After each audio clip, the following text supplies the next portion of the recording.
예, 오늘은 2022년 2월 20일 저녁 10시 반이 되었는데요. 음력으로는 오늘 1월 20일입니다.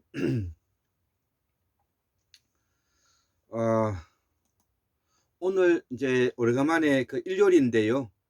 제가 아침에 그동안에 제가 적어 놓았던 글을 바탕으로 해서 이 한국사, 이 보건사학과 태고사를 새발견이라는 이름으로 우리가 쓰고 있는 북방실담의 어원을 통해서 우리 한국의 문화창들을 완성해 나가보자, 이런 이제 취지로 제가 무려 한 13페이지에 속하는 그 글을 정리를 해 보았습니다. 그래서 오늘 저녁에 자기 전에 이것을 한 유튜브로 한번 옮겨볼까. 이거를 적어 놓았던 것을 다 읽는다고 해도 아마 1시간이 넘을 것 같습니다. 어쨌든 제가 적었던 글이고, 또 우리 한국인이면 우리의 역사와 우리의 그 뿌리 문화에 대해서 누구나 알아야 될 필요성을 가지고 있기 때문에 특히 이제 그 20대 대통령 선거가 무려 이제 17일, 18일밖에 남지 않았는데요. 그동안에 그 이재명 그 대통령 후보가 저는 대통령이 될 것이라 제가 확신하고요. 또 더불어서 검찰 쿠데타의 주역인 윤석열은 충청도를 그 대변하는 가짜 양반들의 그 후속 아르로서 매우 뭐냐면은 우리 지난 이제 역사의 뒤안길에 이제 사라질 존재이고, 그들 그 일가에서 처가와 장모와 처가 저질러 놓았던 그런 그 부도덕하고 불공정한 그런 일에 대해서는 법의 심판을 받게 되리라, 저는 그렇게 생각을 합니다. 자, 그래서 저는 지난 2년 넘게 조국 서초동의 촛불혁명과 더불어서 또 박근혜 탄핵 촛불혁명과 더불어서 제가 조금이나 공부를 하고 있는 사람으로서는 저는 적극적으로 여기에 참여하고, 그래도 17반 또 제가 정치 자금을 내기도 하고, 또 제가 몸소 거기에 뛰어 다니면서 또 우리 두 딸과 함께 현실 정치에도 참여하고 이렇게 이제 살아왔습니다. 자, 그것은 바로 조금이나 공부를 할 수 있다는 것은 다른 사람에 비해서는 시간이 나는 것이고요. 그나마 현장에서 일하고 있는 사람에 비해서는 다소 행복한 일이지 않겠습니까? 때로는 저도 글을 적고 책을 적다 보면 허리가 아파가지고 이렇게 누워서 컴퓨터를 해야 되는 그런 일도 있었습니다. 그러나 저는 훌륭한 대학이나 훌륭한 지식을 바탕으로 해서 우리가 말하는 흔히 소위 말하는 주류 사회에 편성되었다는 그런 그 자부심을 갖고 있지 않는 사람으로서, 오히려 저와 같은 절대 다수의 사람들이 노사일과 노동일, 그리고 뭐냐면은 자기의 생계를 위해서 가게를 하고 가면서 공부를 하고 있는 주변 사람들에 대해서 저는 무척 그 자부심을 갖고 살아가는데요.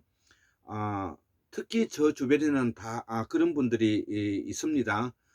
예를 들면 그 대구에 사시고 계시는 수원계 박민우 선생님의 환단 원류사 저자이신, 또 환단 강론이라든지 이런 책을 펴신 그 박민우 선생님도 글하고요.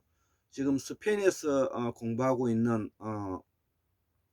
종합실담학 개론이라든지 종합실담학 개론이라든지 범어 천자문과 범당 소식 주석을 쓰신 고서 선생님도 바로 자기 일을 하면서 이러한 뭐냐면 학자의 길로 가고 있다는 거에 대해서 제가 또 자부심을 가지고 서로 교류하고 있고요.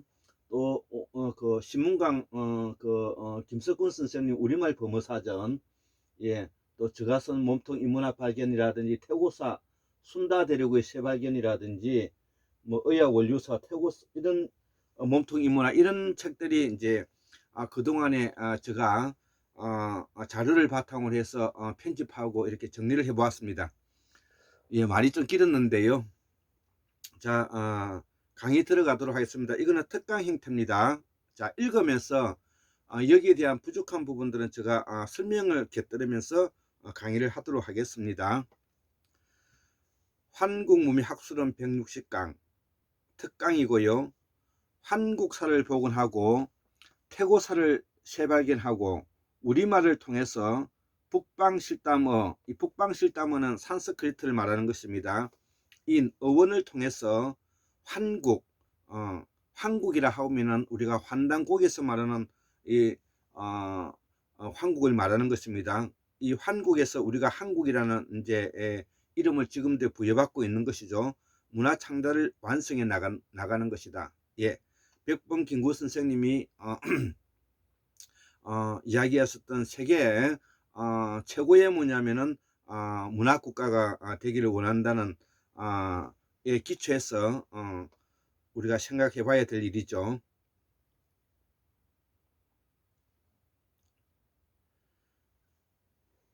예, 오늘은 2022년 2월 20일 나의 필생의 사업인 한국사를 복원하고 태고사를 재발견하고 우리말을 통해 북방실담어인 어원을 통해서 한국의 문화 창달을 완성해 나가는 것이다. 그러기 위해서는 우리의 역사가 언제부터 시작됐는지를 기록을 통해서 우리가 확인해 보는 것이 중요하죠. 이를 제시한 것이 우리의 역사서 환단고기다. 환단고기는 수원객 박민호 선생을 통해서 환단 원류사 이름으로 통해서 밑그림이 그려져 있고요. 이후에 이를 보완해서 저희 졸저인 무의 제국 한국사, 태고사 순다대륙의 재발견, 또 환국 원류사, 한국사를 통해서 환단고기 삼성기 하편에 기록된, 예, 이 환단고기는 여러 편으로 이루어져 있는데 그 중에서도 삼성기 하편이 있고 이제 상편이 있는데 삼성기 하편에 기록된 원중동 선생의 한국사의 역사 63,181년을 살려내었고 상고사의 재발견 저자이신 상고사의 재발견인 저자이신 여기 상고사의 재발견이라는 율곤 이준재 선생님의 책이죠. 이 상원갑자 BC 8937년을 이중재 선생님이 밝혀낸 것이죠. BC 8937년을 밝힘으로써 우리의 한국사 역사를 74,141년 2022년을 기준으로 설명하는 것입니다. 그러면 BC 8937년에다가 지금 현재 2022년을 더하면은 1959년이 되는 것입니다. 이때 우리의 선대조 할아버지, 이걸 우리 하르방이라 그러죠. 제주도에서는 하르방이라고 하고, 할머니나 할망은 아프리카의 이상기후로 대륙을 이동한 지 얼마 되지 않았다. 즉 다시 말하면은 우리의 7만 년 전에 아프리카에서 약 1000명이 되는 사람이 이주를 하였다는 것이고요.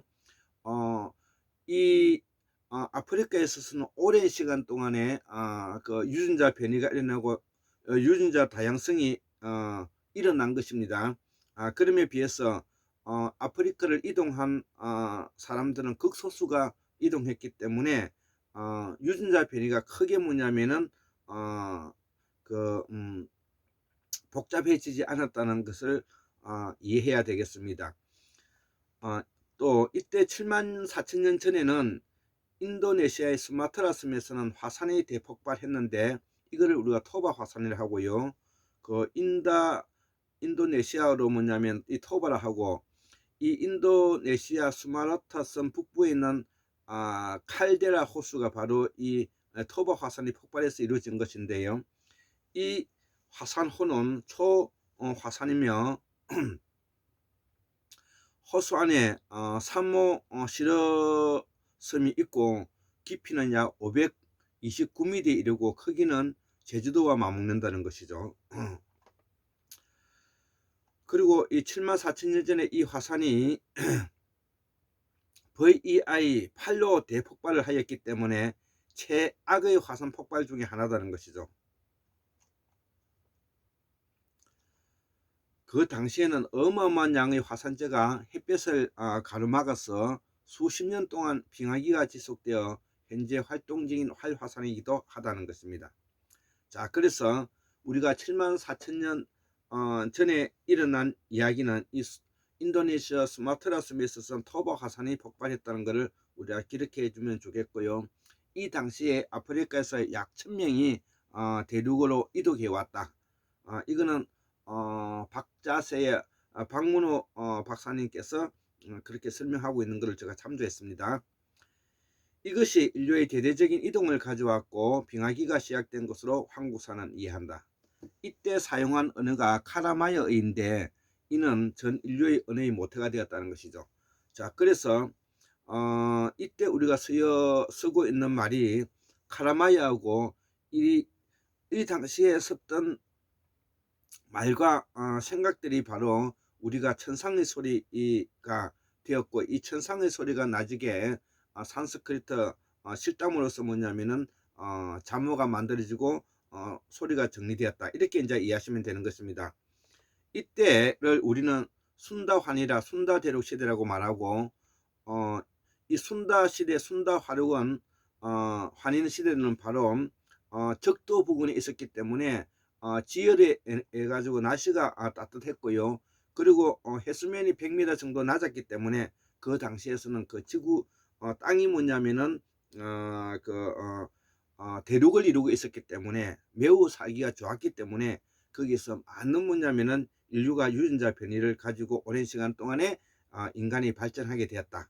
예, 이거를 우리가 잊지 않아야 되겠고, 이것이 우리 어머니 유전자가 만들어진 시기이고, 이것이 뭐냐면 남방문화권을 형성하고 이것이 난생신화의 기초가 되고 있다는 것을 우리가 알아야 되겠고, 여기에 대해서 공부를 조금 더 하신 분이 또 책을 쓰신 분이 제임스 처치워드가 쓰신 무의 제국, 잃어버린 제국이라는 순다대륙에서 사라진 무제국이라는 뭐냐면은 책이 있고요. 저는 이 순다대륙의 사라진 무제국을 뭐냐면은 순다대륙으로 설명하고 있고, 빙하기 때는 이때가 살기가 가장 좋았다는 것입니다. 이것이 바로 토바 화산 폭발과 더불어 우리 한국사 역사 기록 74,141년과 도 관계된다, 이렇게 이제 이해하시면 될 것 같습니다. 자, 그래서 이후에 이 순다랜드와 우리 민족의 이동 경로를 학자들이 많이 정리를 했는데요. 학자들이 주장하는 이 순다랜드는 바로 환태평양 화산지대를 중심으로 한 거대한 평원지대인데, 우리가 그림을 보게 되면 제주도와 한반도는 이어져 있으며 황해는 서해 대평원이며 동해는 커다란 호수로 보인다는 것이죠. 예, 동해는 커다란 호수로 보이고 한반도와 뭐냐면은 제주도는 이어져 있고, 이 순다 대륙을 따라서 우리가 서해평원, 항해평원을 넘어서 우리가 태백산 일대에 구석계 시대인 사람들이 많이 살았고요. 또 일본과 한국의 사이를 호수처럼 이어져 있었는데, 여기에서 뭐냐면 우리가 연해주에서 바로 툰투라 지방을 이어갈 수 있는 여건이 된다, 이걸 우리가 알고 있었으면 좋겠습니다. 자, 그래서 우리가 사라진 무제국, 사라진 무제국은 다른 것이 아니라 순다 대륙이다. 순다 대륙은 적도면에 있었기 때문에 해수면이 100m 낮았기 때문에 매우 살기가 좋았고, 여기서 언어가 매우 많이 통일성을 이루고 있었고, 이것이 카라마이의 바탕을 두고 있는 현재 브라미어 언어라든지 그 다음에 산스크리트의 기초가 되고 있는 언어의 토대가 되었다. 이렇게 이제 이해하시면 될 것이고요. 우리가 쓰고 있는 말을 뭐냐면은 옮긴 것이 이게 산스크리트다. 산스크리트가 가지고 있는 동사를 명사화한 것이 지금 현재 영어다. 이렇게 이해하시면 될 것 같습니다. 자, 그래서 이 황해는 서해 대평원이며 동해는 커다란 호수로 보이고, 동남아시아는 물론 보르네오 섬이나 오스트레일리아, 뉴질랜드를 거쳐 남미 대륙 가까이까지 이어져 있었다는 것이죠. 자, 지구별에 육지가 더 많았던, 지구별에는 육지가 더 많았던 약 7만 년 전에, 우리가 지구과학 상식이 좀 필요한데요, 인류도 당연히 거주했을 것이며 문명은 최소 1, 2만 년 전부터 꼽히기 시작했을 것이다. 1만 3천 년 전에 서해 평원에 인류 첫 문명을 이룩하였는데, 바로 이것이 마고할미의 모태가 되는 틀이고요. 이것이 뭐냐면은 하르반가 할망이 된다는 것이죠. 하르반가 할망, 나중 북방에서 마고할미였다는 것이죠. 이때는 이미 천축국에 도전한 북방 유전자의 시기였다는 것이죠. 우리가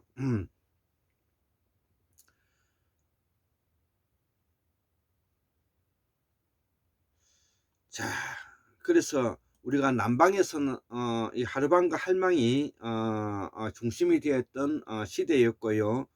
이것이 이제 1만 3천 년 전에는 나중에 북방에 뭐냐면 마고할미, 북극성 사상과 북두칠성 사상을 바탕으로 하고 있는 사상으로 발전하게 되었다. 이 말을 제가 하고 있는 것입니다. 이때 이미 천축국에는 도달한 북방 유전자의 시기였고, 부도지에 이런 내용이 나오는 걸로 안다는 것이죠. 제주도에는 마고할미 대신에 설문대 할망이 나온다. 설문대 할망이 나오고요. 신화속 제주에는 무슨 일이 있을 때 살려달라고 선마고를 외쳤다는데, 마고할미는 어쩜 이 인류 공동의 어머니가 아닌가 생각이 든다는 것이죠. 예. 자, 마고할망은 북방에서 부르는 말이고요. 남방에서는 하르반가 할망이라고 알고 있으면 될 것 같습니다. 여기서 말하는 마고할미는 북방 천축에서 내세운 북극성 사상의 생명사상이요 신앙이다. 여기서 우리가 벗어나야 남방 문화의 태고사를 이해할 수가 있다는 것이죠. 예. 당연히 남방에서 북방으로 올라간 이후에 마고 신화는 인류 고대 전설의 정점으로 무대륙이나 아틀란티스, 창세기 등의 신화가 탄생한 배경이 되기도 한다는 것이죠. 그리고 그 영향을 주었다는 것이죠.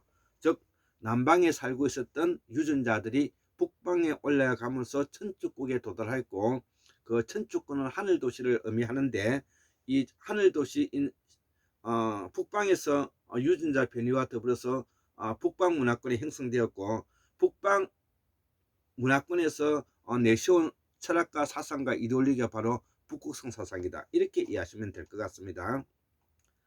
자, 첫째, 순다랜드 해안선은 한반도와 연결 안 돼 있고, 북방 루트설이라는 것이 이제 이런 그 설명이 하나 있다는 것이죠. 빙하기 때 해수면이 낮아서 바다 및 땅이 드러났고, 이를 순다랜드라고 합니다. 이 순다랜드의 해안선이 동남아에서 일본으로 이어졌고, 이 해안선을 따라 동남아 인종이 한반도로 이주했다는 것이 바로 한민족 동남아 기원설인데요. 이는 일리가 있는 말이다. 적어도 북방 유전자가 오기 전에는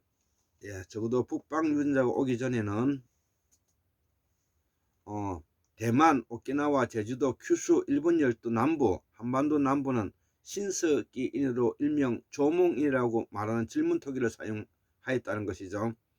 그리고 이들이 뭐냐면 어떤 인종인가 이거죠. 이들이 바로 이들은 현재 인종이 밝혀졌는데 태고사의 남방 문화는 바로 일본 큐슈와 열도, 제주도, 그 다음에 한반도의 남부 낙동강,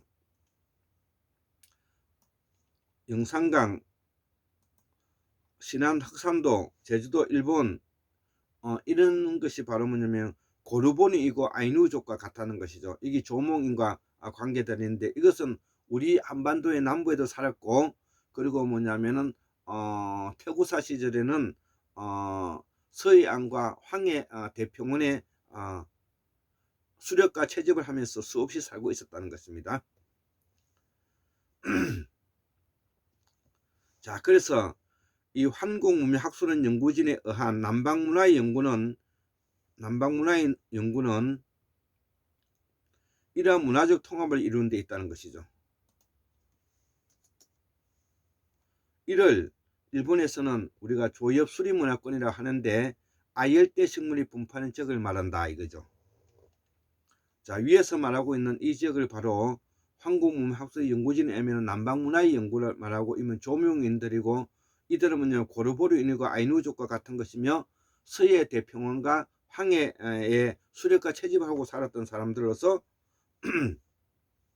일본에서는 이걸 조엽 수립문화권이라 하는데 아열대 식물이 분포하는 지역을 말한다는 것이죠. 예, 이렇게 정리를 하면 되겠습니다.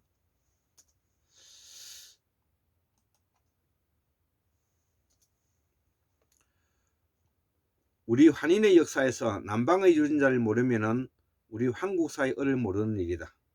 이는 어머니 유전자를 알게 되는 것이다. 오늘은 제주도를 중심으로 설명하고자 한다. 제주도는 문헌상으로 주호족이 살았다고 말하는데 이 주호족은 바로 북방계에 있는 선비족 내지 동호족들이 내려가서 세운 사람들 말하는데 이 사람들은 제주도에서도 그 제주도를 중심으로 해서 산 위쪽에 윤목생활을 하고 살았고 밑에는 원주민들이 뭐냐 어류생활을 하면서 수렵과 채집하고 살았다. 그래서 이 주호족이 바로 뭐냐면 이게 동호와 선비계라는 것이죠.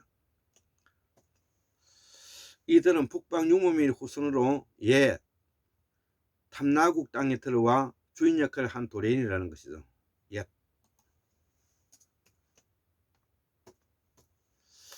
이때 탐나구의 원주민은 수수만 년 살았고요.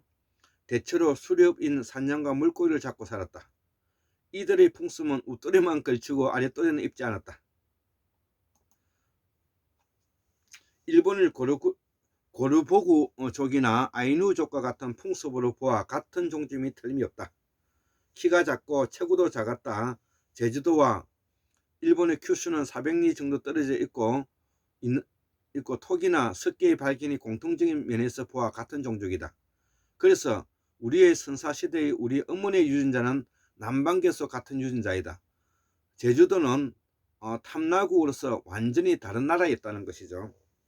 자, 그렇기 때문에 우리의 원래 남방계 쪽 사람들은 바로 고르보르인과 아이누족과 같은 신석기인으로서 일본에서 말하는 조몽이와 같은 수렵과 채집을 바탕으로 하고 있는 사람으로서 키가 작고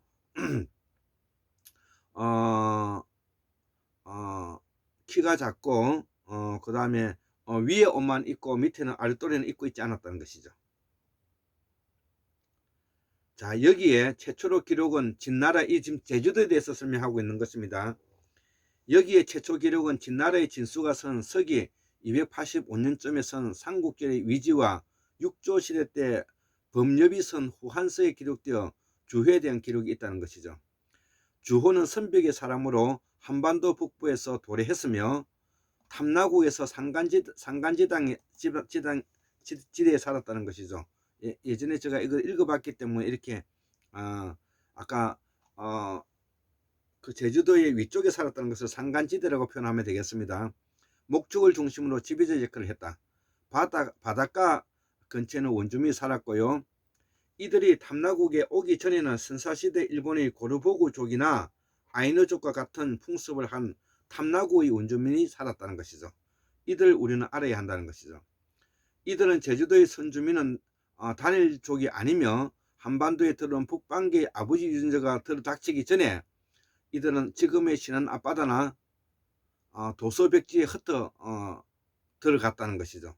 이 문화가 지금의 한국의 민주화의 모태라는 것이죠. 이거 되게 중요한 이야기입니다. 저는 한국의 민주화의 뿌리를 여기서 찾고 있다는 것입니다. 즉 한국의 민주화의 뿌리는 바로 해안에서 남방문화에서 내려왔다는 이걸 제가 설명하고 있는 것입니다. 아마 이거는 이렇게 접근하는 것은 올해 뭐냐면은 역사와 태고사와 상고사의 깊은 통찰이 있어야만이 설명이 가능한 것이다. 저는 그렇게 결론 내리고요. 먼 훗날 이 부분에 대해서는 매우 뭐냐면은 신미한적인 그런 학식이다 이렇게 저는 판단된다고 봅니다. 그래서 삼국시대인 가야나 탐노는 독립국이었고요. 이후 통일신라로 통합되었다. 이것은 어디까지나 정치적으로 통합됐다는 뜻이지 문화까지 통합된 것은 아니다. 한국문명학술원연구진에 의한 남방문화연구는 이러한 문화적 통합을 이루는 데 있다는 것이죠. 매우 이거 중요한 내용입니다. 제가 한국사를 복원하고 태고사를 새별하고자 하는 그 의도는 바로 이것 때문에 그런 것입니다. 예, 매우 중요한 이야기고요. 이후 마지막 빙하기가 끝나고서 방고환인 때부터 그래 방고환인은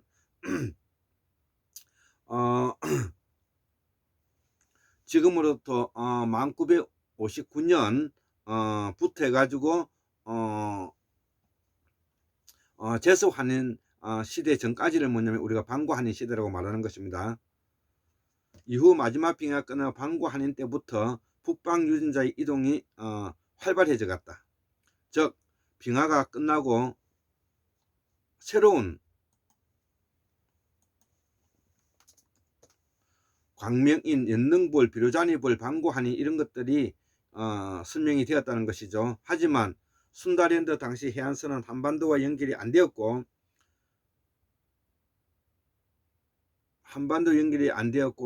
제주도조차 깊숙이 내륙이었으며 대만에서 오키나와를 일본으로 이어졌을 뿐이다. 이들은 우리의 남방 동남아시아 유전자들이다. 위에서 말한 조엽스린 문화권의 사람들이다. 일본 보루 아이누족을 말하는데 남방에서 온 사람은 동남아에서 오키나와를 거쳐 일본으로 바로 갔을 뿐 대부분의 한민족은 북방에서 온 사람이 다수라고 본다. 순다랜드 해안선이 대만, 오키나와, 일본으로 이어진다. 이렇게 이제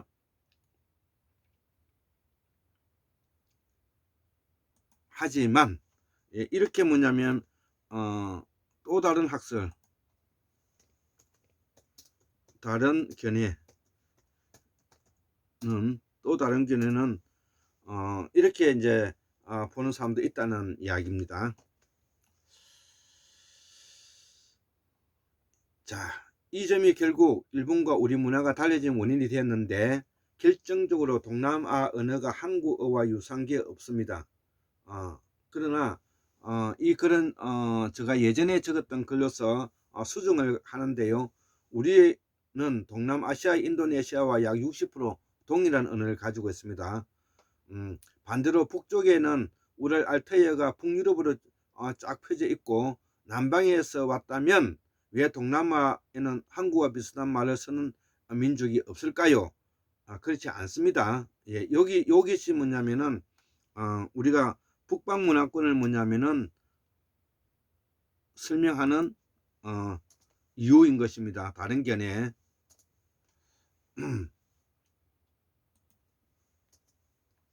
예.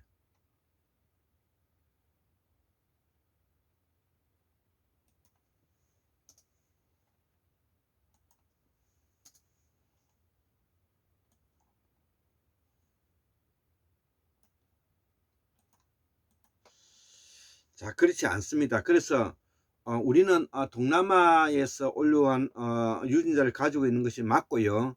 일부 지금까지는 뭐냐면 우리가 천손 사상이라서 북방 우랄 알타이 계통의 유전자만 받았다고 이렇게 이해하는 사람이 많았는데 이것은 틀린 학설이 되었습니다.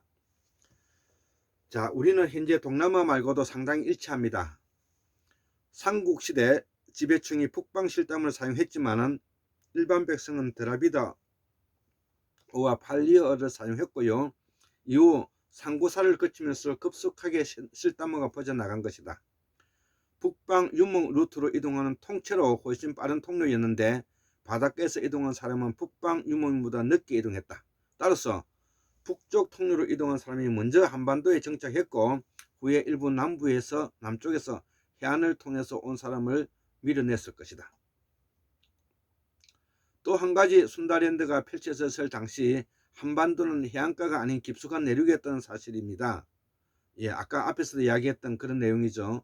동남아시아 해안가는 필리핀에서 대만과 오키나와를 거쳐 일본 규슈로 이어져 있고, 즉 제주도 역시 내륙이었을 뿐만 아니라 훨씬 남쪽 해안을 통해 이동했던 동남아시아인들이 한반도에 들어오기 어려웠을 거고, 내륙에는 이미 북쪽에서 남한 우랄 알타이 한민족 직계 조상이 살고 있었다.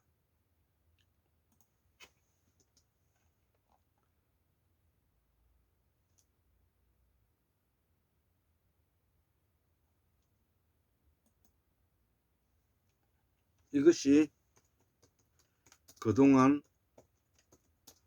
북방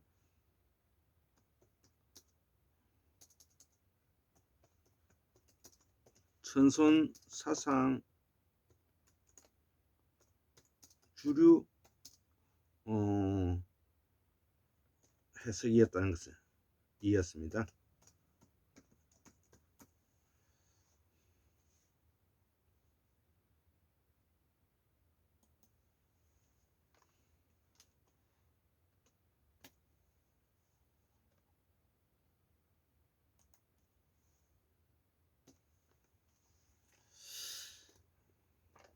자,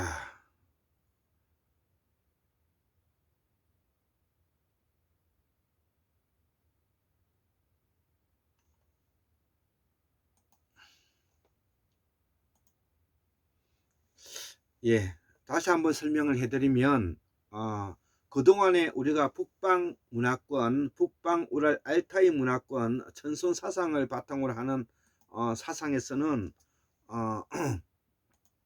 어떻게 이해를 했느냐 하면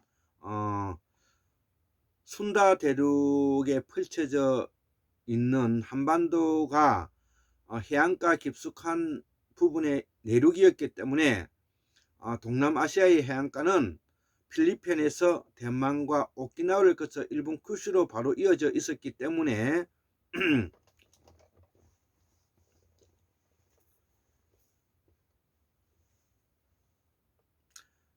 제주도 역시 내륙이 있을 뿐 그동안 훨씬 남쪽 해안을 통해 이동했던 동남아시아인들이 한반도에 들어오기 어려웠을 거고, 대륙에는 이미 북쪽에서 남한 우랄 알타이어족 한민족 직계 조상이 살고 있었습니다. KBS 순다 대륙편에서도 남방 기원설이 근거로 남방의 다양한 유전자를 들고 있습니다만 이는 직접적인 기원의 근거는 안 되고 못 됩니다. 그냥 남방의 다양한 사람들이 살 수 있을 정도로 살기가 좋다는 것 뿐입니다. 이렇게 이제 해석을 하고 있다는 것이죠. 여기에 이제 우리가 나는 남방 기원설을 이제 들고 나온 것이죠.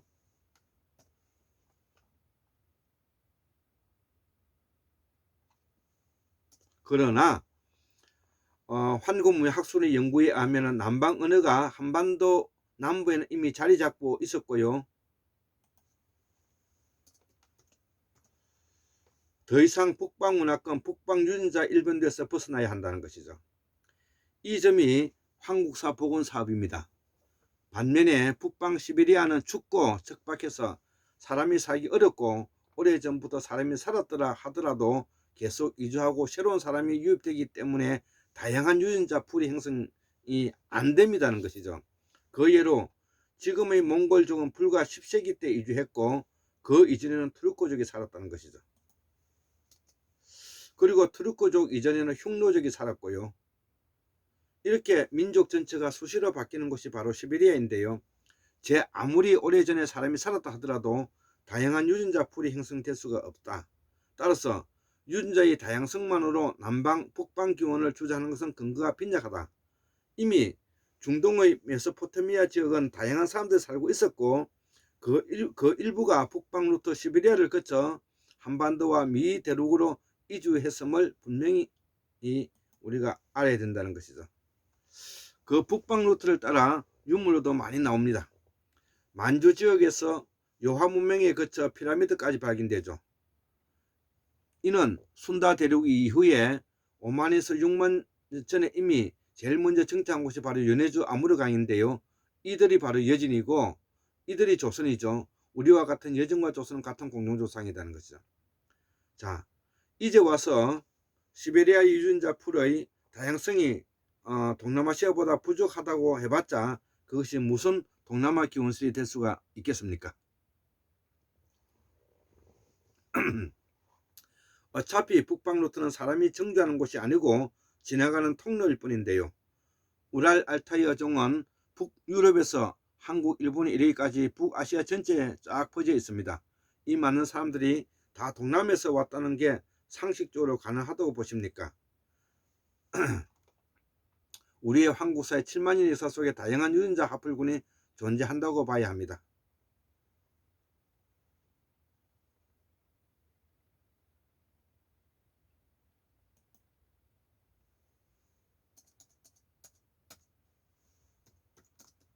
어렵습니다. 자, 그런데 왜 동남아에서는 한국과 같은 계통의 유사 언어가 존재하지 않을까요?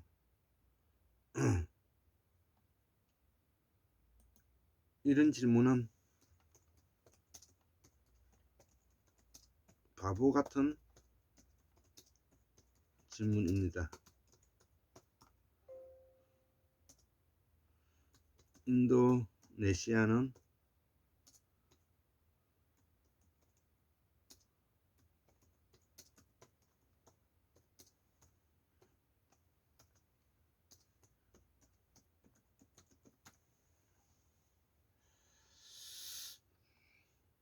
우랄 알타이어족 분포. 한국어를 우랄 알타이가 아닌 고립으로 분류하더라도 가장 가까운 계통은 여전히 우랄 알타이입니다. 이 우랄 알타이어종은 중동의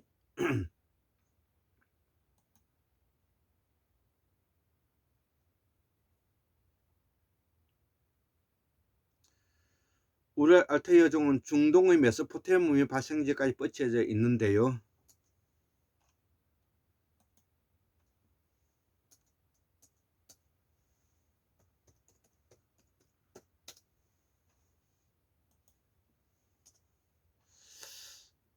당연히 중동, 시베리아, 만주, 한국이 이 북방 루트가 한민족의 기운과 이동 경로라고 보는 것이 상식이죠. 결론적으로 순다랜드는 필리핀, 대만, 오키나와, 일본을 잇는 해안선을 형성했기 때문에 일본 원주민이 아이누 고루보루인들이 이동 경로를 밝히는 정도의 의미밖에 없습니다. 일본의 동남아 문화와 유사한 것이 쉽게 설명됩니다. 제주도와 한반도 남부 섬에서는 이들과 같은 문화가 존재합니다. 하지만 순다랜드 당시 내륙이었던 한반도는 우랄 알타이의 한민족이 이미 자리 잡고 있었기 때문에 순다랜드를 통한 유입 경로가 없었습니다. 이 점이 그동안 북방 문화권 중심의 연구였습니다. 이것에 벗어나야 합니다. 지금 계속해서 제가 여기에서 내용이 왔다 갔다 하는데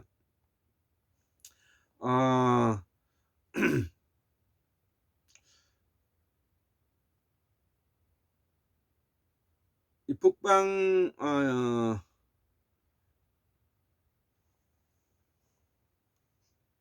유전자 중심설 천선 사상 중심들이 가지고 있는 내용들이 설명하고 있는 근거들을 말하는 것입니다.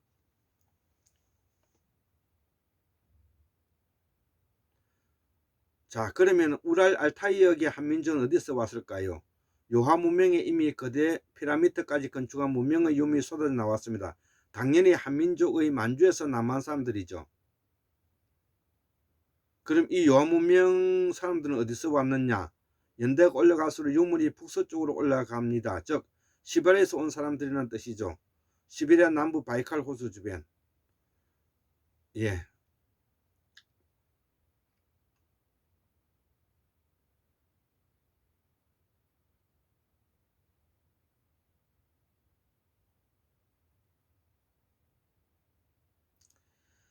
자, 이제 두 번째 이제 유진 행진로서 동남아시아에서 출발해서 중앙아시아로 동서로 퍼졌다는 사실을 제가 이제 여기에 이제 동의하는 것인데요. 북방계 한민족은 없다는 것이죠. 예, 이게 파격적인 새 학설인데요. 동남아시아에서 해안 따라 올라온 이동이 주르고요. 한국인은 북방 기만민족, 한국인의 선조는 북방으로 들어온 기만민족과 남쪽으로 들어온 해양민족이 합쳐서 만들어졌다. 예, 이렇게 이제 보면 되고요.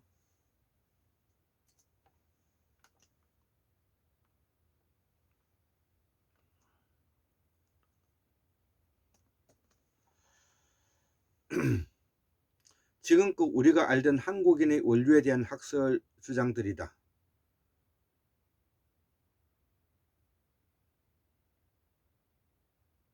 한마디로 한국인의 북방 루트를 통해 들어온 기만민족의 후예들과 남쪽 바다를 통해 들어온 해양 농경민족 후예들이 합쳐서 만들어냈다는 것이 여태까지 상식이었다.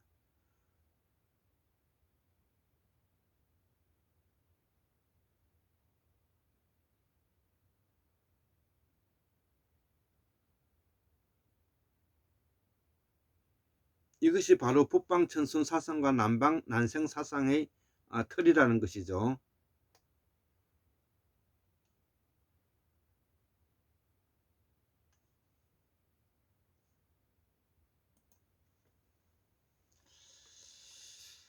자, 그런데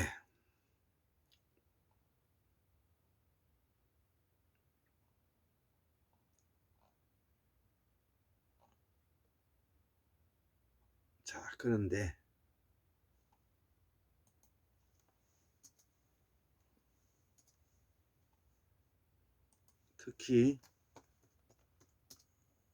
김병모 박사님의 견해이다. 네. 자, 그런데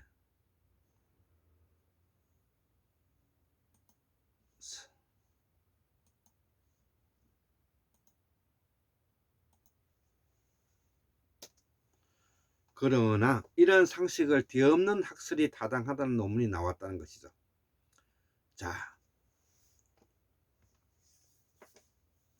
한국인은 모두 동남아시아에서 해안선을 루트를 타고 올라온 남방 계통의 후손들, 이런 학설을 증명하는 논문이 세계적인 과학기 사이언스 채권에 실렸는데, 더군다나 이 연구는 한국의 박정화 박사, 테라젠 바이오 연구소 소장, 강호영 연구원, 국가생물자원정보관리센터, 국립보건원, 숭신들을 포함하여 전 세계 11개국 40개 연구소의 93명 연구자가 참여해서 73개 아시아 민족의 1900여 명 유전자를 분석한 초대형 연구의 결과이기 때문에 기존 연구 결과를 압도하고 있다는 것이죠.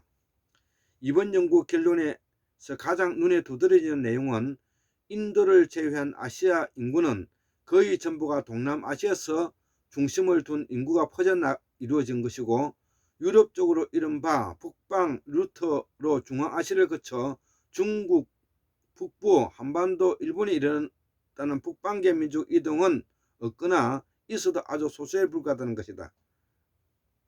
예, 저도 여기에 이제 적극적으로 동참하죠. 우리 연구진도 여기 의견에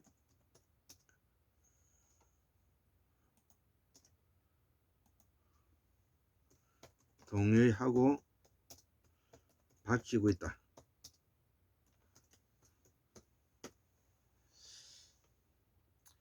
자, 북방계도 남방계가 북방에 적응하는 사람들, 이번 범아시아 유전체 편의 컨소시엄에서 공동연구진이 작성한 아시아 주요 민족의 이동로를 보면 이런 주장을 한눈에 알 수가 있다는 것이죠. 예. 특히 이 이동로의 가장 위쪽 노란색으로 표시된 알타이족의 이동 경로는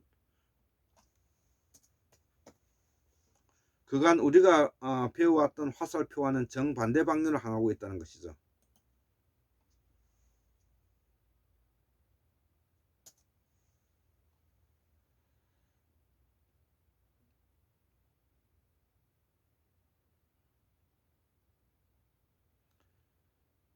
여기에 나 역시 동의하고요. 우리 항공운명학술원 연구진도 여기에 동의하고 있다는 것이죠.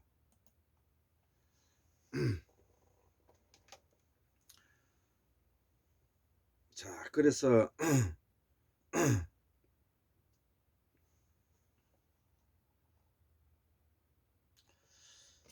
여태까지 북방민족이 중앙아시아에서 서쪽에서 동쪽으로 항하는 경로를 통해서 한반도까지 들어왔다고 표시했지만 이번 공동연구진은 동남아시아 쪽에서 올라온 남방계가 중앙아시아에서 동에서 서로 진출했다는 사실을 분명히 밝히고 있기 때문이다. 예. 여기서 연해주가 문명의 정거장 역할을 했다.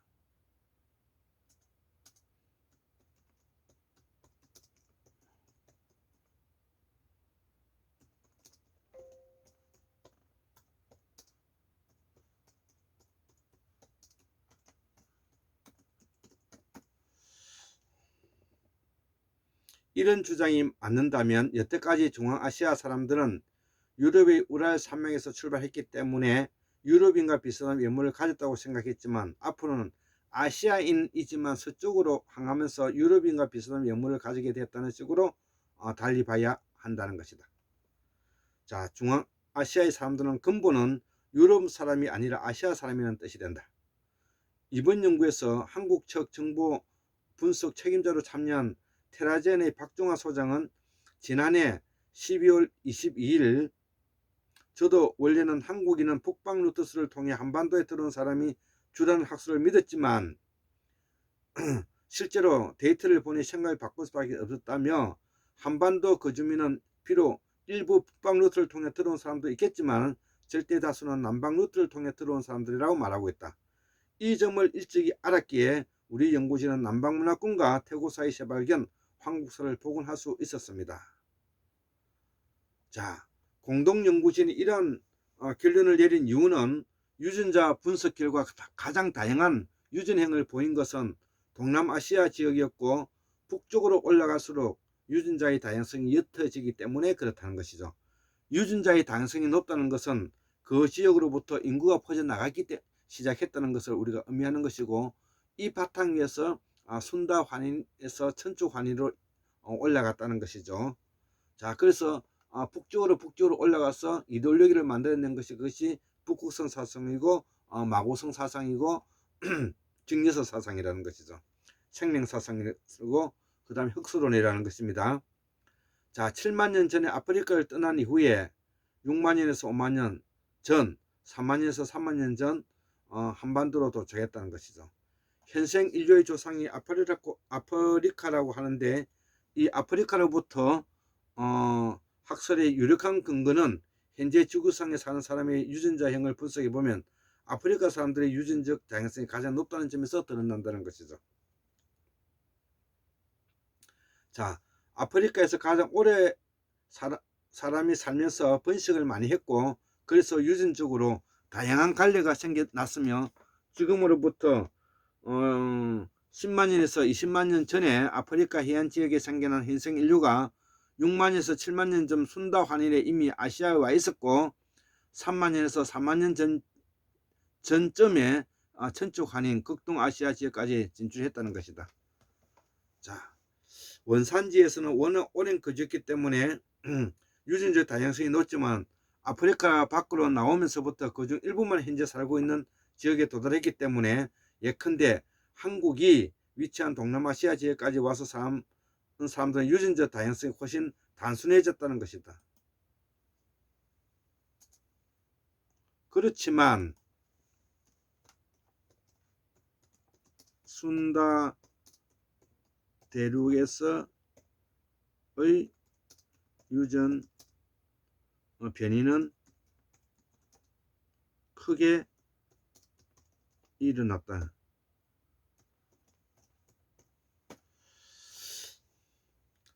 우리는 흔히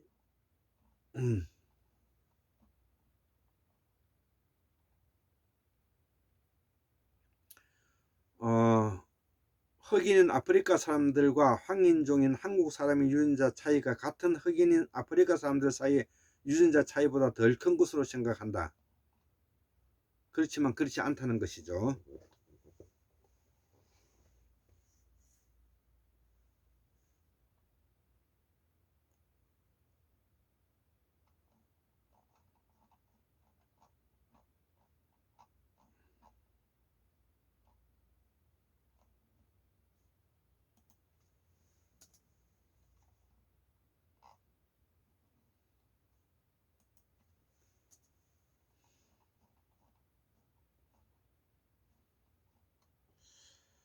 자, 그러나 실제로는 아프리카에서는 키가 아주 작은 피그미족부터 칠척장신인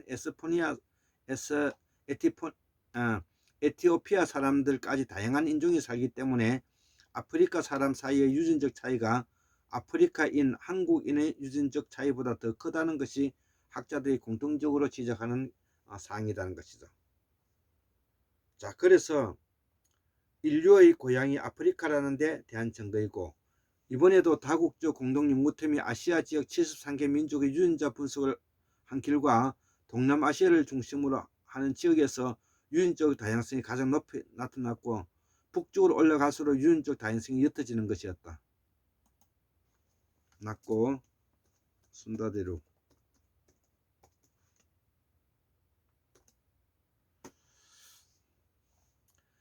아프리카에서 나온 인류의 조상이 해안선을 따라 동남아시아까지 와서는 이 지역에 오래 머물며 번식했기 때문에 동남아시아 지역의 유전자 다양성이 가장 높게 됐다는 것이다. 결론이다.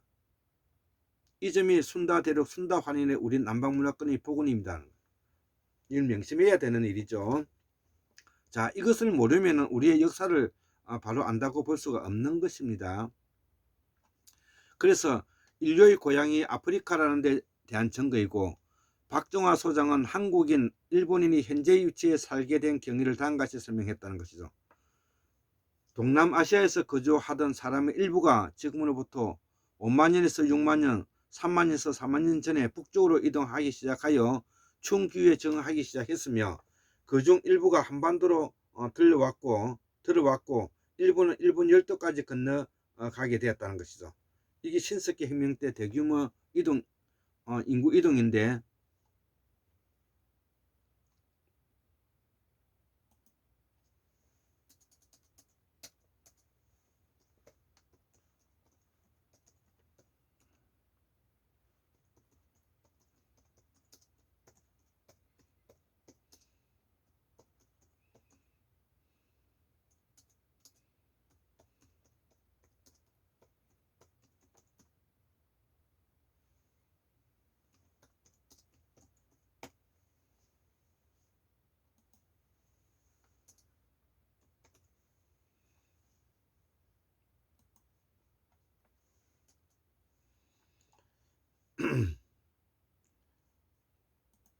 자, 그래서 유전적으로 볼 때 한국으로 들어온 사람은 알타이어족, 그리고 태국계의 타이카타이어 민족 계열이라고 한다. 그리고 이어서 이 알타이족 계열은 일본 열도까지 진주했던 해석이다.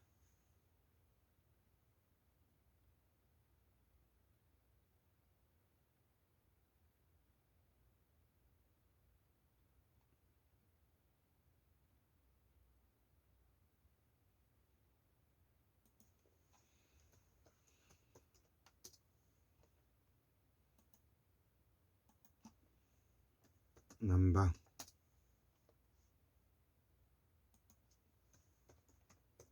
북방 알타이 개통 일본 진주까지 했고, 자 그러나 3, 4만 년 전에 이루어진 이런 이동은 대규모 이동이라고 할 수는 없고,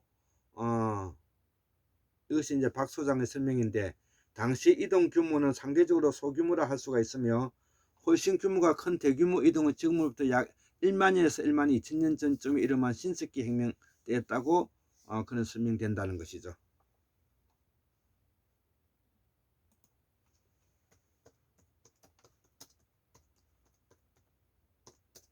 개벽기.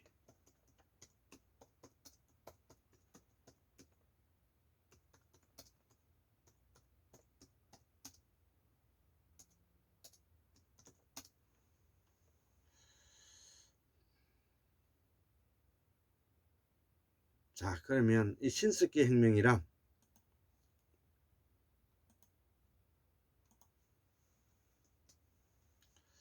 그때까지 자연계에서 존재하는 먹을 것을 산양 또는 채집으로 먹어왔던 인류가 사상 처음으로 직접 씨를 뿌리고 작물을 키워 농사를 지어 먹을 것을 마련하는 것을 주요 내용으로 한다. 그전에는 수렵 채집 시대에는 자연에서 구할 수 있는 먹을 것의 양에 한계가 있기 때문에 대규모 인구를 먹여 살릴 수가 없었지만, 신석기 혁명으로 농사를 지으면서 비로소 많은 인구를 먹여 살릴 수 있게 되었고, 그 영향으로 인구가 크게 늘면서 불어난 인구 중 일부가 새로운 땅을 찾아 이동하기 시작되었고, 잉여 농산물이 가능했다는 것이죠. 잉여 농산물이 가능했고, 전쟁도 잦았다.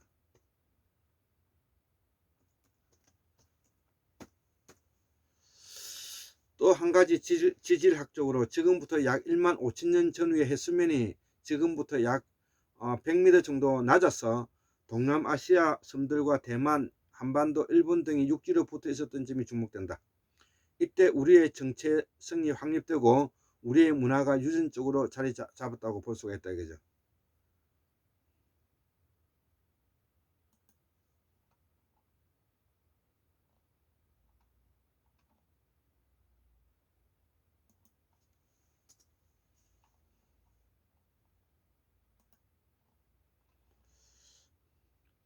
이 시기가 한국의 민주화의 뿌리 시원인데요. 나는 이때를 황해 서해안 뻘밭 시대라고 말합니다.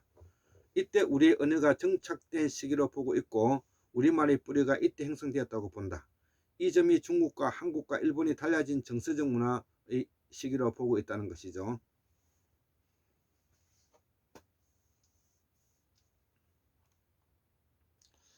비록 이번 사이언스 논문에는 그 내용에 대한 언급이 없지만 그것이 미치는 영향에 대해서 컨소시엄에는 토론이 많이 있었다. 낮은 해수면으로 육지가 맞닿아 당시 동남아시아 및 동아시아의 광범위한 지역으로 퍼져나가기 좋은 지리적 요건을 갖추고 있었음을 말하고, 이미 3만 년에서 4만 년 전에 한반도와 일본 열도에 들어와 있던 인구가 있었지만, 신석기 혁명 이후에 1만에서 1만 2천 년 전 시기에 새로운 유입 인구가 농업 중심지 드라비드족의 한반도 유입인 동남아시아에서 대거 북쪽으로 이동하면서 한반도를 지나 일본까지 이르렀다는 게 공통 연구진의 결론이다. 여기서 현재의 한국 토속 사투리가 정체된 시기라고 보고 있고요. 그간 조상들의 한반도 이동수를 연구한 학자들의 공통적으로 한국인, 일본인의 유전적 특성에 대해 남반계보다는 북반계의 유전적 특성이 더 강하다고 밝혀왔다. 그러나 유전적으로 한국인, 일본은 중국 북부나 시베리아 등의 북방계 민족과 유전적으로 가깝지 동남아시아 남중국 중심의 남반계로 차이가 난다는 결론이었다는 것이죠.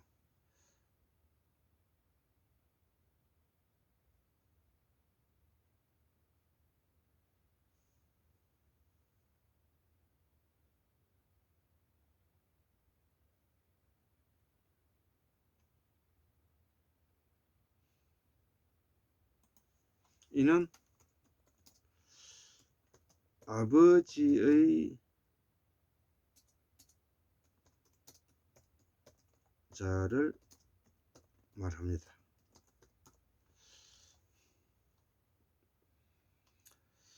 중앙아시아 사람들도 동남아에서 출발, 이에 대해 박 소장은 그 북방계 유전자를 여태까지 군미 학자들은 유럽, 중동을 출발한 인류의 선조가 중앙아시아를 지나 한반도로 일본에까지 진출했기 때문이라고 해석했지만, 이번 대규모 조사 결과 그 북방계는 중동에서 중앙아시아를 거쳐 온 게 아니라 동남아시아에서 근거를 갖추고 번성한 아시아 민족이 북방으로 퍼져나가서 현지 그 위에 적응한 사람들인 것으로 나타났다고 설명하고 있다. 이 점을 우리는 알아야 한다. 이것이 한국사 복원의 일환이고 남방문화권의 복원이다. 즉 한국인의 피에 북방계 혈통이 분명히 흐르지만 그 북방계라는 것이 북방 루트를 통해 한반도까지 들어온 것이 아니며 동남아시아 거주민들이 북쪽으로 올라가 북방계가 됐다는 설명이다. 이 점을 우리 연구진은 순다 환인시대에서 천추 환인시대로 보고 있다는 것이죠.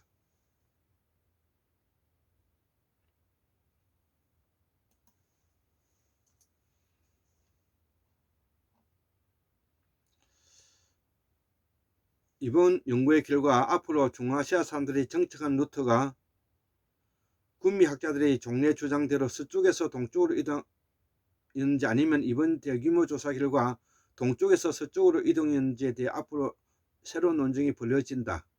조짐이 있다는, 우리 연구진은 동쪽에서 서쪽으로 이동했다고 보고 있다는 것이죠. 그 출발지가 연해주고 그 민족이 바로 여전이고 조선이고 이게 동이라는 것이죠. 그간 중앙아시아 발굴된 조상들의 형질은 백인 모양을 닮았다는 연구도 있었고 아시아 사람의 유전자들하는 식으로 서로 엇갈리는 연구가 나왔었다.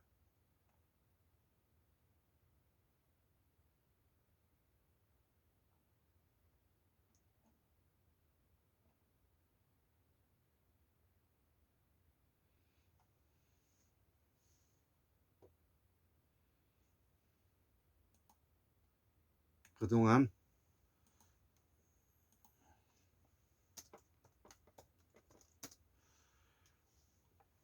정주현, 박태준식의 얼굴 구분법이 있었는데 더 이상 무의미한 선조들의 이동 경로에 대해서 항상 일본인은 한반도를 경유해 일본 열도로 들어갔는가 하는 점이 논란이었지만,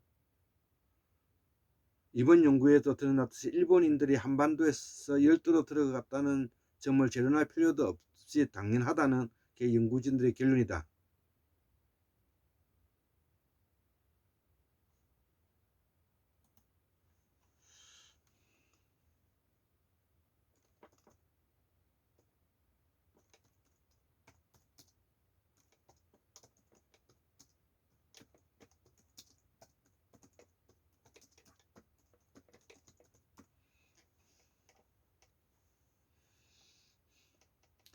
한국에서도 번역된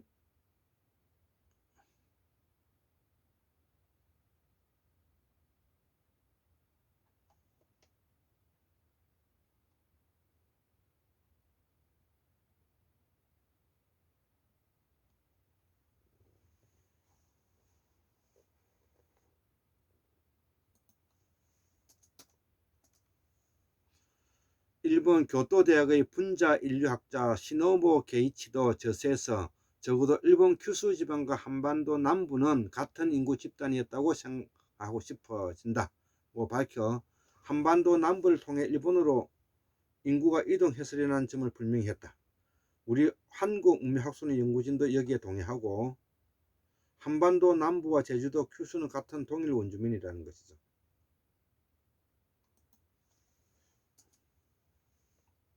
남방문화권, 조엽수리문화권이라는 것이죠. 이번 대규모 연구 결과 그간 한국에 통용되었던 통설, 즉 정주영 전 현대그룹 회장과 같은 얼굴이 길고 털이 없으며 눈이 가늘고 광대뼈가 발달한 북방계 유래의 대표적인 얼굴이고, 박태준 전 포스코 회장 같은 얼굴이 작고 털이 많으며 눈이 크고 광대뼈가 발달하지 않은 남방계 대표적인 얼굴이라는 해석도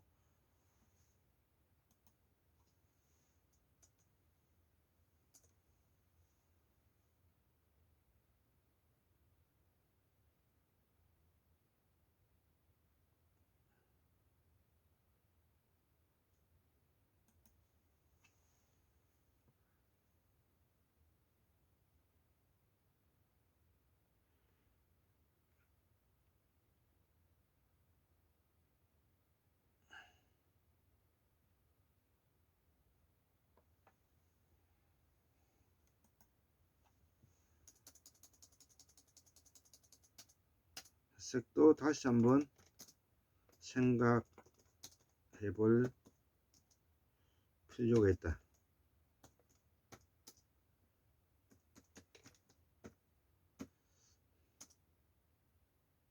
나의 연구인 골장 체질 도표에 의하면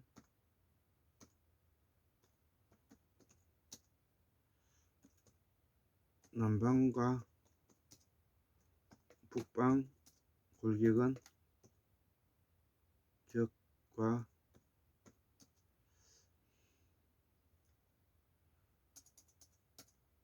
체질이 다름을 증명하였다.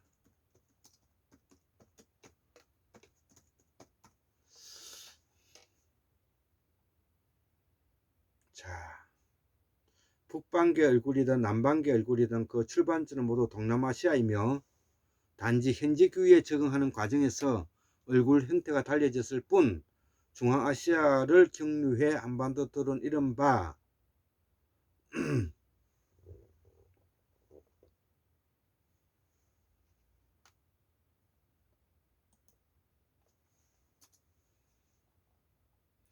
북방계는 이번 연구를 통해 확실히 부정됐기 때문이다.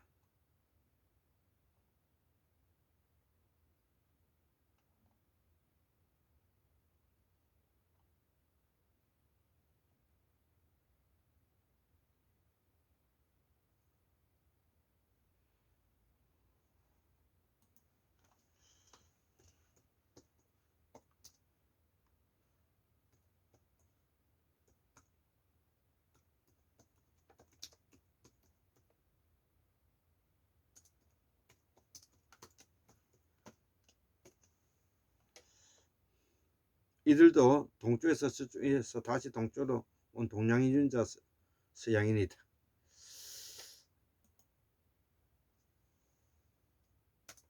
네 번째,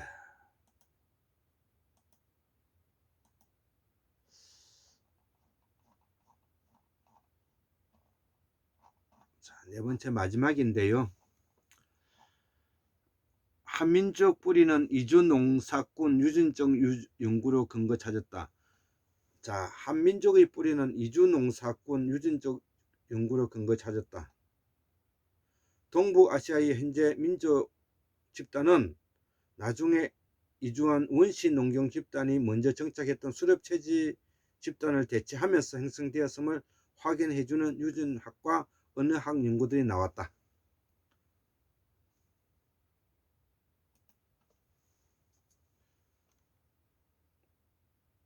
이는 농업이라는 특정 기술 문명이 원시 집단의 팽창과 언어의 확산에 큰 영향을 끼쳤다는 농경 집단 팽창설을 동북아 지역 차원에서 새롭게 보여주는 것이다.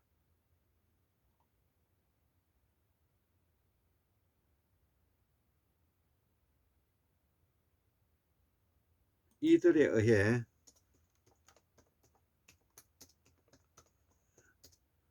한국의 말이 세계 언어의 원 뿌리 역할로 대표성을 가지고 간직한 것이다. 이 점이 공후 강상훈 박사님이 말씀하시는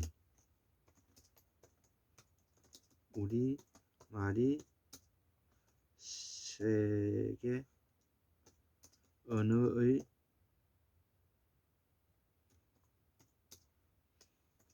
뿌리가 된다는 말과 상통한다.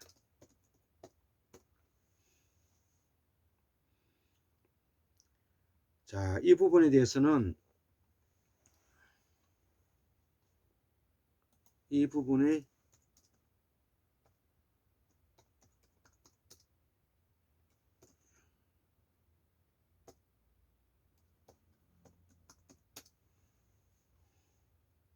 김목 당구대 교수와 김원 서울대 교수 연구팀은 한국 남자 506명을 대상으로 아버지에서 아들로 유전되는 Y염색체 유전자를 분석해 보니 한국인 남자가 80%가량에서 농경 집단에서 고유한 여러 유전 행들이 나타났으며 그중 상당수는 한국인이 특이 유전인 것으로 조사되었다는 것이죠. 특이 유전행으로 유사되었다는 것이죠. 이 집단들은 6만에서 8만 년 전 아프리카에서 나온 뒤 동남아시아와 중국을 거쳐 평정하며 이주한 농경 집단의 갈려들인데, 논문은 법의학 국제저널 수사 유전학에 최근 발표되었는데, Y염색체는 부계를 통해 거의 그대로 유전됐기 때문에 현재 남자와 Y염색체엔 수만 년 동안 인류 이동과 민족 분화의 과정의 돌연변이로 시작 생긴 여러 유전형들이 차곡차곡 누정되어 있다는 것이죠.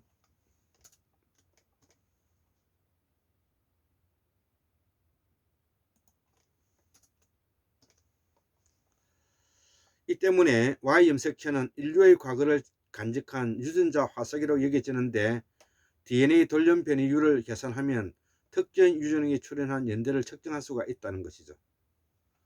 이번 연구에서 중국 농경 집단 계통이 45%이고 북방 몽골 계통이 15%, 이외에 1만 년 전쯤 한반도 근처에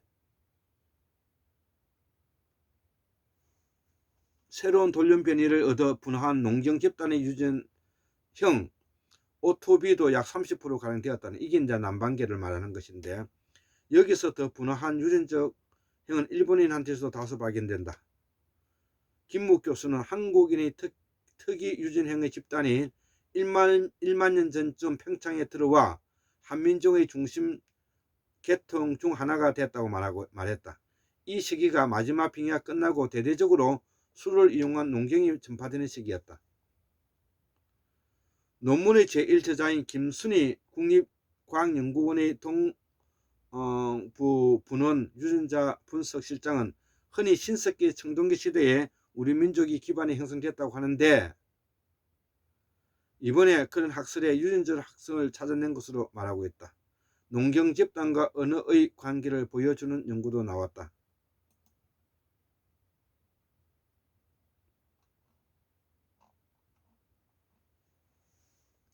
일본은 도쿄 연구팀은 영국 왕립 학회보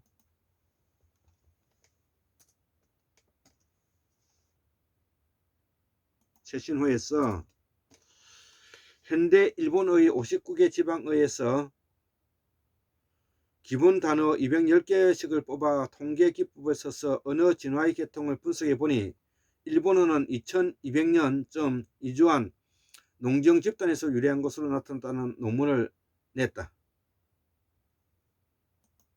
그래서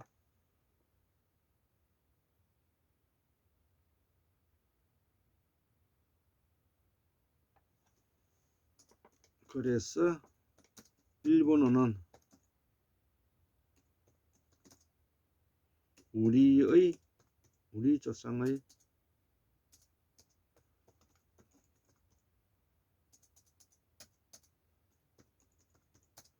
고대의다.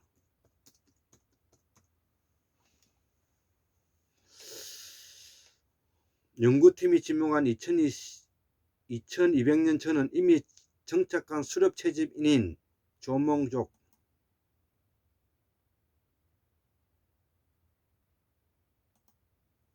아이누족과 고르보그인에 대해 농경 집단인 야요이족,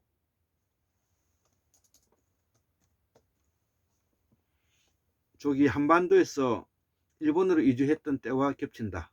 이때를 우리는 북연, 동호, 선비의 나라 때이고 탁발 선비, 모용 선비로 부여 이후에 고구려 교책이라는 것이죠. 이들이 남하여 지배자가 되었다. 이들이 고구려 가야 백제 외의 지배층이다. 신라 육춘의 후예가 이들이고 이들이 세운 나라를 우리는 외 야오의 일본이 된다 이거죠.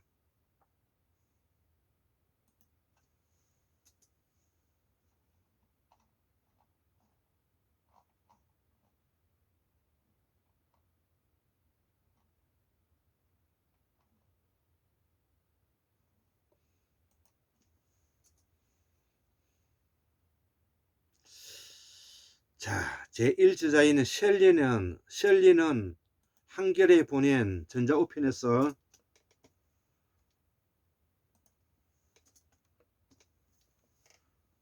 언어도 생물처럼 진화한다는데 착안해 생물 진화 역사를 연구하는 통계기법을 언어에 적용해 분석한 논문이라며 이주한 농경 집단이 새로운 영토에서 유전자와 언어를 통해 정복 역사의 흔적을 남겼음을 보여준다.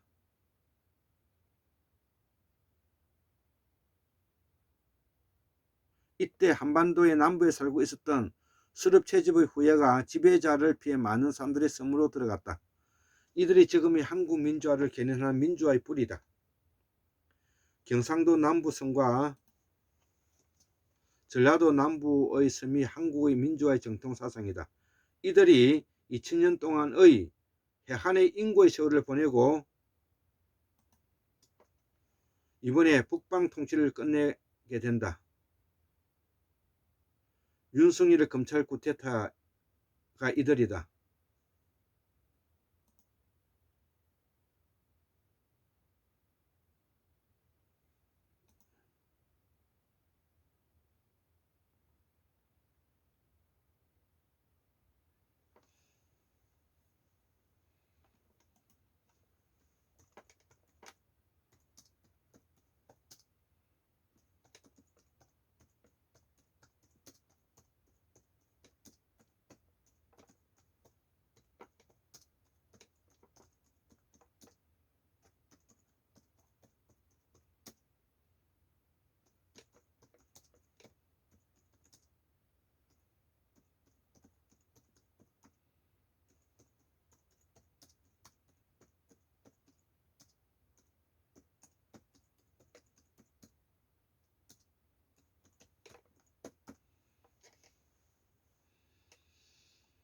하지만 연구자들은 민족기원 연구들이 한일 두 민족의 현재 관계를 직접 보여주진 않는다며 확대 해석을 경계했다. 셸리는 한국어가 일본의 뿌리라고 말할 수는 없다며 두 언어는 한국어도 일본어도 아닌 공동조상의 언어에서 각각 유래해 다른 진화의 길을 걸은 것으로 말했다. 우리의 바람이 세계 최고의 바람을 가진 것은 우리의 날씨가 사계절 뚜렷하기 때문이고 초성, 중성, 종성이 명확하기에 우리가 세계 최초로 표문자를 갖게 된 것이다. 조선시대 우리가 적은 우리 고어가 바로 세계 표준 발음이 될 것이다. 여기에 최고의 권위자는 스페인에서 공부한 고수 선생이다.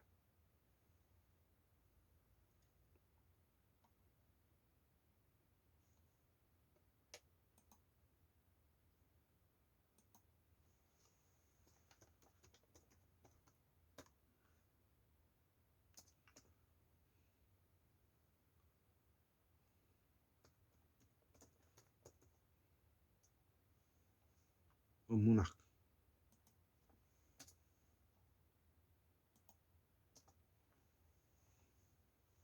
5번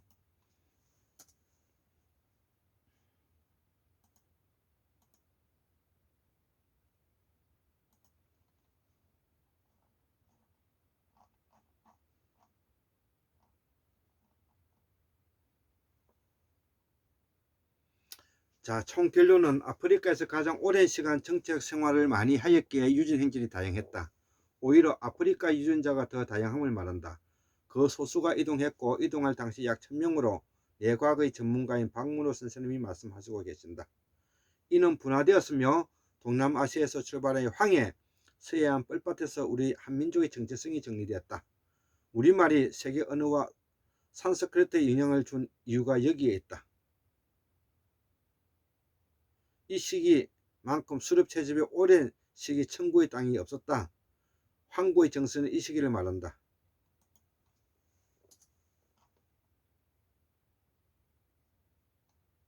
이후 개벽기 마지막 병학이 반고환의 일만이 지는 전에 농경의 시작과 함께 북방 문화가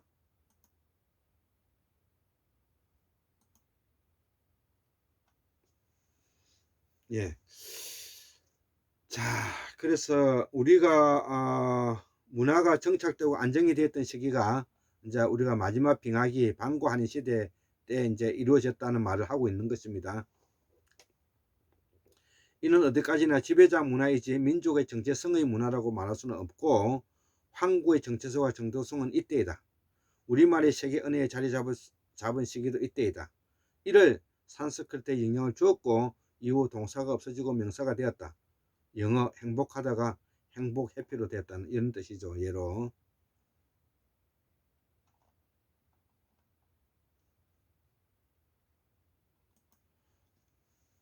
오늘날 북방 중앙아시안이 되었다. 이들은 연해지어서 시베리아 남부를 통해서 우크라이나를 지나 핀란드에 도착했고 이들이 다시 동진했으며 한국사 74,141년 동안 수없이 교류했다. 인간 행길로 유전자 분석을 볼 때 오늘날의 한국, 인도 동남에서 출발한 것이다. 이때를 우리는 정령신앙의 시기라 말하고 영어로 애니미즘이라 한다. 다령 다신사상이다. 한국의 문은 여기서 출발한다. 이후 북방에서 샤무로 바뀌었지만 그 뿌리는 무다. 무는 무슨과 무속으로 이루어져 있고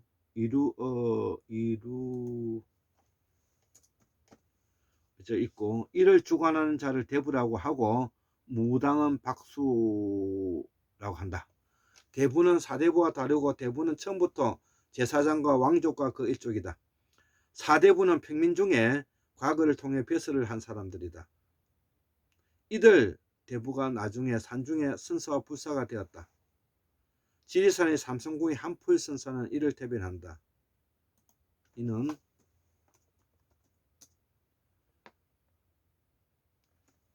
권위적이고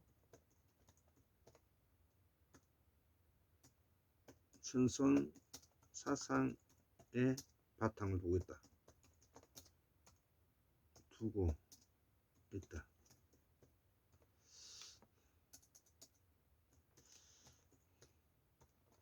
한국의 민주화는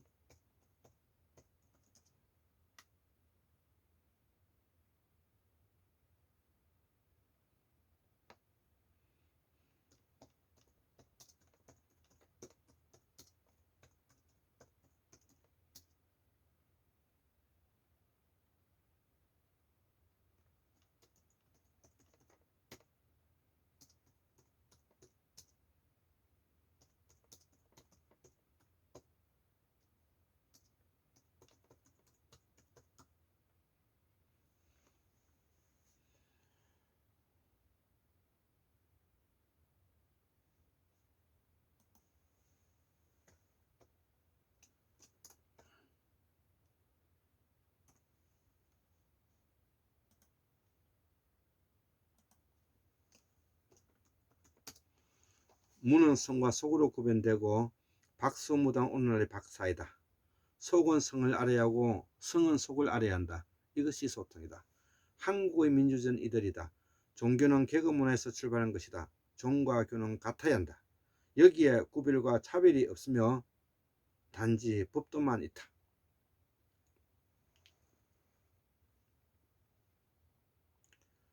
우리가 착각하지 아니해야 할 것은 북방민족의 정치 지배 왕조 사관에 착각을 많이 하고 있다.